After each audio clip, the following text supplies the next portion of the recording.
A+ട്യൂബിലേക്ക് സ്വാഗതം. നെൽവയൽ തണ്ണീർത്തട സംരക്ഷണ നിയമവുമായി ബന്ധപ്പെട്ട് നിരവധി എപ്പിസോഡുകൾ പങ്കുവച്ചിട്ടുള്ള ഒരു ചാനലാണ് A+ട്യൂബ്. ഏകദേശം 30-ൽ പരം എപ്പിസോഡുകൾ ഈ വിഷയവുമായി ബന്ധപ്പെട്ട് പല സമയങ്ങളിലായി ഈ ചാനലിൽ ഉൾപ്പെടുത്തിയിട്ടുണ്ട്.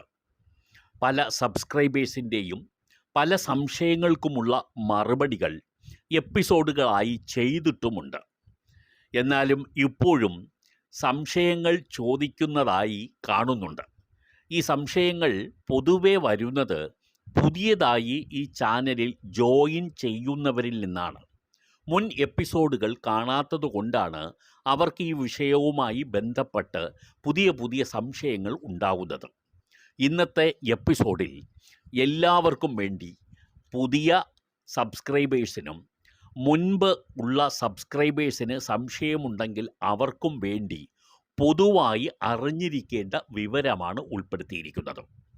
ഇതിൽ അറിയേണ്ടത് പലർക്കുമുള്ള സംശയം, ഡേറ്റാ ബാങ്കിൽ നിന്നും എങ്ങനെയാണ് ഭൂമി ഒഴിവാക്കി കിട്ടുക എന്നുള്ളതാണ്. ഇതിനെ സംബന്ധിച്ച് നിങ്ങൾ അറിയേണ്ട പ്രധാനപ്പെട്ട കാര്യങ്ങൾ ഇനി പറയുന്നുണ്ട്. 2008 ഓഗസ്റ്റ് 12 മുൻപേ കരഭൂമി ആയതോ കരഭൂമിയാൽ ചുറ്റപ്പെട്ടതോ ആയ ഭൂമി മാത്രമാണ് നമുക്ക് ഡേറ്റാ ബാങ്കിൽ നിന്നും ഒഴിവാക്കാൻ കഴിയുന്നത്. ഇത് സംബന്ധിച്ച് നിരവധി കോടതി കേസുകളുണ്ട്. അതൊക്കെ ഇനി വരുന്ന എപ്പിസോഡിൽ നിങ്ങളുമായി പങ്കുവെക്കുന്നുണ്ട്. ഇതിന് നമുക്ക് ഈ നേരത്തെ സൂചിപ്പിച്ച കരഭൂമി ആയതോ കരഭൂമിയാൽ ചുറ്റപ്പെട്ടതോ ആയ ഭൂമിയെ ഡേറ്റാ ബാങ്കിൽ നിന്നും ഒഴിവാക്കുന്നതിനായി റവന്യൂ വെബ്സൈറ്റിലാണ് നിങ്ങൾ പോകേണ്ടത്.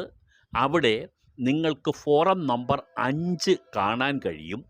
ഇത് RDOയ്ക്കുള്ള ഡേറ്റാ ബാങ്കിൽ നിന്നും നമ്മുടെ ഭൂമി ഒഴിവാക്കുന്നതിനുള്ള അപേക്ഷയുടെ ഫോറമാണ്. RDOയ്ക്കാണ് ഈ ഡേറ്റാ ബാങ്കിൽ നിന്നും ഒഴിവാക്കുന്നതിന് വേണ്ടിയുള്ള അപേക്ഷ നൽകാനുള്ളത്. അത് ഡേറ്റാ ബാങ്ക് പ്രസിദ്ധീകരിച്ച സ്ഥലങ്ങളുടെ കാര്യത്തിലാണ്. ചില സ്ഥലങ്ങളിൽ ഡേറ്റാ ബാങ്ക് പ്രസിദ്ധീകരിച്ചിട്ടില്ല. അങ്ങനെയുള്ള സ്ഥലമാണെങ്കിൽ കൃഷി ഓഫീസർക്കാണ് നമ്മൾ ഈ ഫോറം 5 പൂരിപ്പിച്ച് നൽകുന്നത്. ഇനി നിങ്ങൾ അറിഞ്ഞിരിക്കേണ്ടത്, ഇതിനോടനുബന്ധിച്ച് നമ്മൾ എന്തൊക്കെ രേഖകൾ നൽകേണ്ടതുണ്ട് എന്നുള്ളതാണ്. ഫോറം നമ്പർ 5 നൽകുമ്പോൾ അതിനോടൊപ്പം ചില രേഖകൾ നമ്മൾ സമർപ്പിക്കാനുണ്ട്. ഒന്നാമതായി ലാൻഡ് ടാക്സ് അടച്ച റിസിപ്റ്റ്, 2 ഭൂമിയുടെ പൊസഷൻ സർട്ടിഫിക്കറ്റ്, 3 ഭൂമിയുടെ ആധാരം, 4 ഫീൽഡ് മെഷർമെൻറ്റ് ബുക്ക്. ഇത് നിങ്ങൾക്ക് കൈവശമില്ലെങ്കിൽ വില്ലേജ് ഓഫീസിൽ നിന്ന് വാങ്ങാവുന്നതാണ്. ഈ ഫീൽഡ് മെഷർമെൻറ്റ് ബുക്ക് എന്ന് പറയുന്നത് FMB എന്ന് പറയും. പിന്നീടുള്ളത് കൃഷി ഓഫീസറിൽ നിന്ന് വാങ്ങി നൽകേണ്ടതായ ഡേറ്റാ ബാങ്കിലെ നിജസ്ഥിതി റിപ്പോർട്ട്. അതായത് ആ ഭൂമി ഇപ്പോൾ ഏത് സ്ഥിതിയിലാണ് ഉള്ളത് എന്ന് കാണിച്ചുകൊണ്ട് കൃഷി ഓഫീസർ നൽകുന്ന സർട്ടിഫിക്കറ്റാണ്. ഇനി അടുത്ത് ഡേറ്റാ ബാങ്ക് പ്രസിദ്ധീകരിച്ചിട്ടുണ്ടെങ്കിൽ ആ പ്രസിദ്ധീകരിച്ച ഡേറ്റാ ബാങ്കിൽ നമ്മുടെ ഭൂമി ഉൾപ്പെടുന്നതും പ്രസക്തവുമായ പേജുകളുടെ പകർപ്പ് കൂടി എടുക്കാനുണ്ട്. ഇനി ഭൂമിയുടെ ഒരു ചിത്രം നിങ്ങൾ എടുത്ത് അപേക്ഷയോടൊപ്പം കാണിക്കണം. മറ്റൊന്ന്, സാറ്റലൈറ്റ് മാപ്പിനും അതിൻ്റെ റിപ്പോർട്ടിനുമായി 1500 രൂപ അടച്ച റിസിപ്റ്റ് ഹാജരാക്കണം. അപേക്ഷാ ഫീസ് 100 രൂപയാണ്. അതും അടച്ച് നിങ്ങൾ റിസിപ്റ്റ് ചേർത്ത് വെക്കണം. ഇതിനെ തുടർന്ന് സൈറ്റ് ഇൻസ്പെക്ഷനും സാറ്റലൈറ്റ് മാപ്പും പരിശോധിക്കുകയും അന്തിമ ഡേറ്റാ ബാങ്ക് തയ്യാറാക്കിയ ശേഷം ഡേറ്റാ ബാങ്കിൽ നിന്ന് ഒഴിവാക്കുന്നതിനുള്ള അപേക്ഷകൾ തീർപ്പാക്കുകയും ചെയ്യും. പലയിടത്തും ഡേറ്റാ ബാങ്ക് അന്തിമമായി തീർപ്പാക്കിയിട്ടുണ്ട്. അങ്ങനെ ആണെങ്കിൽ അതനുസരിച്ച് മാറ്റം വരുത്തുകയും ചെയ്യും. ഇതിൽ ഇനി നിങ്ങൾ അറിയേണ്ട പ്രധാനപ്പെട്ട കാര്യം, ഭൂമി തരം മാറ്റുന്നതുമായി ബന്ധപ്പെട്ട മറ്റ് ചില വിവരങ്ങളാണ്. ഡേറ്റാ ബാങ്കിൽ ഇല്ലാത്തതാണെങ്കിലും ഡേറ്റാ ബാങ്കിൽ നിന്ന് ഒഴിവാക്കിയതാണെങ്കിലും ആ ഭൂമി നമുക്ക് തരം മാറ്റാൻ കഴിയും. അത് റവന്യൂ വിഭാഗം ചെയ്യേണ്ട ജോലിയാണ്. ഈ ഡേറ്റാ ബാങ്കിൽ നിന്നും ഒഴിവാക്കിയത് കൊണ്ട് മാത്രം നമ്മളെ ഈ പ്രോസസ്സ് തീരുന്നില്ല എന്ന് ചുരുക്കം.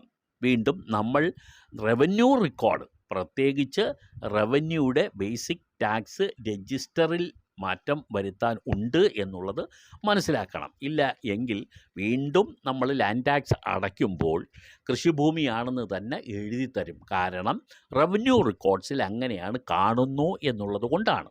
അതിൽ നിന്നും ഒഴിവാക്കുന്നതിനാണ് നമ്മൾ RDOയ്ക്ക് വീണ്ടും നമ്മൾ അപേക്ഷ നൽകാനുള്ളത്. ഈ അപേക്ഷ നൽകേണ്ടത് ഏതൊക്കെ ഭൂമിയാണ്?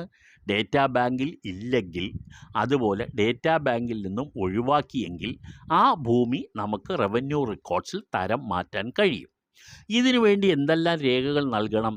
ലാൻഡ് ടാക്സ്, നേരത്തെ പറഞ്ഞതുപോലുള്ള രേഖകൾ തന്നെയാണ്. ലാൻഡ് ടാക്സ് അടച്ച റിസിപ്റ്റ്, പൊസഷൻ സർട്ടിഫിക്കറ്റിൻ്റെ പകർപ്പ്, ഭൂമിയുടെ അല്ലെങ്കിൽ ആധാരം അല്ലെങ്കിൽ പ്രമാണം, സർവേ സ്കെച്ച്, അത് വില്ലേജ് ഓഫീസറോ ഒരു ലൈസൻസ്ഡ് സർവേയറോ നൽകുന്നത് ആയിരിക്കണം.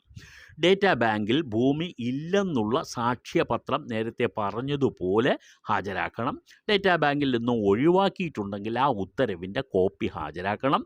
ഡേറ്റാ ബാങ്കിലെ നിജസ്ഥിതി സർട്ടിഫിക്കറ്റ് കൃഷി ഓഫീസറിൽ നിന്നും വാങ്ങി ഹാജരാക്കാനുണ്ട്. ബിൽഡിംഗ് വെക്കാൻ ഉദ്ദേശിക്കുന്നവർ പ്ലാൻ ഹാജരാക്കണം.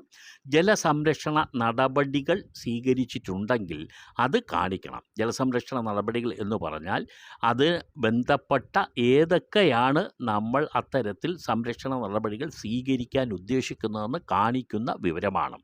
25 സെൻറ്റിൽ കുറവാണെങ്കിൽ ഒരു ഫോർമാറ്റുണ്ട്. അതിൽ 50 രൂപയുടെ മുദ്രപത്രത്തിൽ തയ്യാറാക്കി ഒരു സത്യവാങ്മൂലം നമ്മൾ നൽകണം.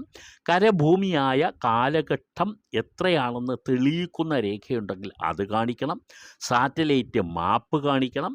ന്യായവില രജിസ്റ്ററിൻ്റെ പകർപ്പ് വേണം. ഭൂമിയുടെ ചിത്രങ്ങളും നമ്മൾ സമർപ്പിക്കേണ്ടതുണ്ട് എന്ന് ഓർത്തിരിക്കണം. 1967 ജൂലൈ 4 മുൻപ് കരഭൂമി ആയിട്ടുള്ള ഭൂമി ആണെങ്കിൽ നിങ്ങൾ അപേക്ഷിക്കേണ്ടത് ഫോറം നമ്പർ 9 ആണ്. 1967 ജൂലൈ 4 2008 ഓഗസ്റ്റ് 12 ഇടയിൽ ആണ് ഇതെങ്കിൽ അത്തരം ഭൂമി 49.9 സെൻറ്റ് വരെയാണെങ്കിൽ ഫോറം നമ്പർ 6 നമ്മൾ ഇത് അപേക്ഷ ഹാജരാക്കാൻ. ഇനി 50 സെൻറ്റിന് മുകളിലാണെങ്കിൽ ഫോറം നമ്പർ 7 ഉപയോഗിക്കണം. 1000 രൂപ ഫീസ് അടച്ച് അപേക്ഷ സമർപ്പിക്കാനും മറന്നുപോകരുത്. ഇനി കരഭൂമി ആക്കുന്നതിന് വേണ്ടിയുള്ള ഓർഡർ ആയി കഴിഞ്ഞാൽ ഫോറം നമ്പർ 9 അപേക്ഷയാണെങ്കിലും ഫോറം നമ്പർ 6 25 സെൻറ്റ് വരെയുള്ള അപേക്ഷയിലാണെങ്കിലും ഫീസ് നമ്മൾ അടയ്ക്കേണ്ടി വരില്ലെന്നും കൂടി ഓർത്തിരിക്കണം. ഏറ്റവും ഒടുവിലത്തെ സുപ്രീം കോടതി ഉത്തരവിനെ തുടർന്ന് 25 സെൻറ്റ് കഴിഞ്ഞാൽ ആ മൊത്തം ഭൂമി എത്രയാണോ അതിൻ്റെ ഫീസ് നമ്മൾ അടയ്ക്കേണ്ടി വരും. അതിൻ്റെ ഫീസ് എന്ന് പറഞ്ഞാൽ ഓർത്തിരിക്കുക, അതിൻ്റെ ഫേസ് വാല്യൂവിൻ്റെ അടിസ്ഥാനത്തിലാണ് അത് നിശ്ചയിക്കുന്നത്. 25 സെൻറ്റ് മുതൽ 1 ഏക്കർ വരെയാണെങ്കിൽ ഭൂമിയുടെ മൊത്തം വിലയുടെ 10% നമ്മൾ ഒടുക്കേണ്ടത്. 1 ഏക്കറിന് മുകളിലാണെങ്കിൽ 20% നമ്മൾ അടയ്ക്കേണ്ടി വരുന്നു എന്ന് ഓർത്തിരിക്കുക. ഭൂമിയുടെ വില എന്ന് പറഞ്ഞാൽ ഫെയർ വാല്യൂ ആണെന്ന് ഓർത്തിരിക്കുക. ഇനി മറ്റൊന്ന്, ഈ അപേക്ഷ നമ്മൾ നൽകുമ്പോൾ അത് അനുവദിച്ചു കഴിഞ്ഞാൽ അനുവദിക്കപ്പെട്ട ഭൂമി 20.26 കൂടുതലാണെങ്കിൽ 10% ഭൂമി ജലസംരക്ഷണത്തിന് വേണ്ടി നമ്മൾ മാറ്റി വയ്ക്കേണ്ടതുണ്ട്. ന്യായവില നിശ്ചയിച്ചിട്ടില്ല, ഫെയർ വാല്യൂ സർക്കാരാണ് ഫെയർ വാല്യൂ നിശ്ചയിക്കുന്നത്. സർക്കാർ ഫെയർ വാല്യൂ നിശ്ചയിച്ചിട്ടില്ലാത്ത പ്രദേശമാണെങ്കിൽ അതിന് കളക്ടർക്ക് അപേക്ഷ കൊടുത്ത് ഫെയർ വാല്യൂ നിശ്ചയിപ്പിക്കേണ്ടത് നമ്മുടെ ഉത്തരവാദിത്വം ആയിരിക്കും.